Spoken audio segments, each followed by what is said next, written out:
বছরে আমরা 6টি ঋতু দেখতে পাই, যেমন গ্রীষ্ম, বর্ষা, শরৎ, হেমন্ত, শীত এবং বসন্ত। ঋতু পরিবর্তন কেন হয়? কাজ, দিন এবং রাতের দৈর্ঘ্য। কি করতে হবে? পৃথিবীর নমুনা স্বরূপ একটি ভূগোলক, দাগ মুছে ফেলা যায় এমন মার্কার, পরিমাপক ফিতা এবং সূর্যের নমুনা স্বরূপ একটি উজ্জ্বল টর্চ নেই। নিচের ছকটির মতো খাতায় একটি ছক তৈরি করি। টর্চের অভিমুখে উত্তর মেরু, টর্চের বিপরীতে উত্তর মেরু।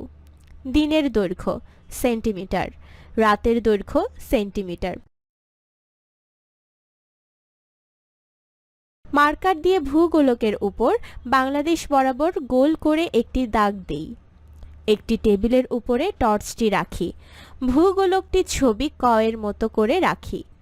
ফিতা ব্যবহার করে দাগ বরাবর দিন এবং রাতের গোলীয় অংশের দৈর্ঘ্য মাপি এবং প্রাপ্ত হিসাব ছকে লিখি। ভূগোলকটি ছবি খ এর মতো করে রাখি। ফিতা ব্যবহার করে দাগ বরাবর দিন এবং রাতের গোলীয় অংশের দৈর্ঘ্য মাপি এবং তা ছকে লিখি। কাজটি নিয়ে সহপাঠীদের সাথে আলোচনা করি। সারসংক্ষেপ।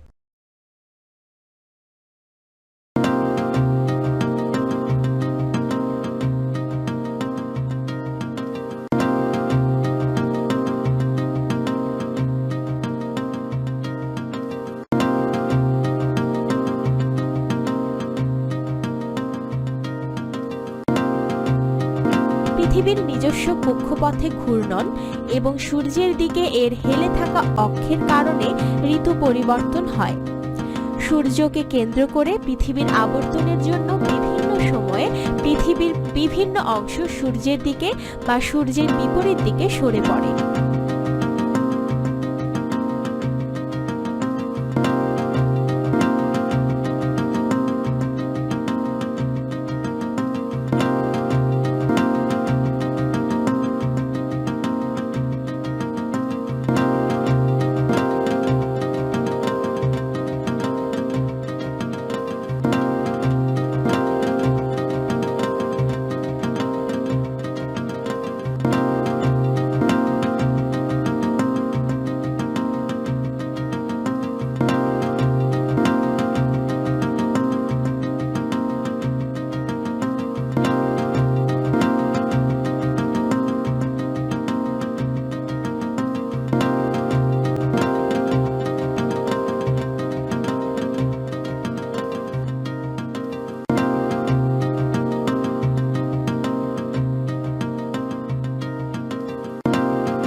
গ্রীষ্মকাল।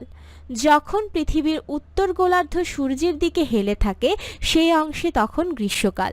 গ্রীষ্মকালে সূর্য আকাশের অপেক্ষাকৃত উঁচুতে অবস্থান করে।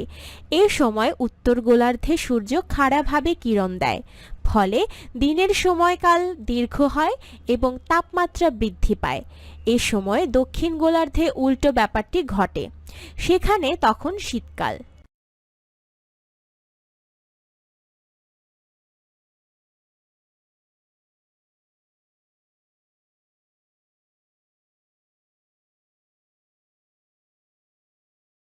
শীতকাল। যখন পৃথিবীর উত্তর গোলার্ধ সূর্যের বিপরীত দিকে হেলে থাকে সেই অংশে তখন শীতকাল। শীতকালে সূর্য আকাশের অপেক্ষাকৃত নিচে অবস্থান করে। এই সময় উত্তর গোলার্ধে সূর্য তির্যকভাবে কিরণ দেয়, ফলে দিনের চেয়ে রাত বড় হয় এবং তাপমাত্রা হ্রাস পায়।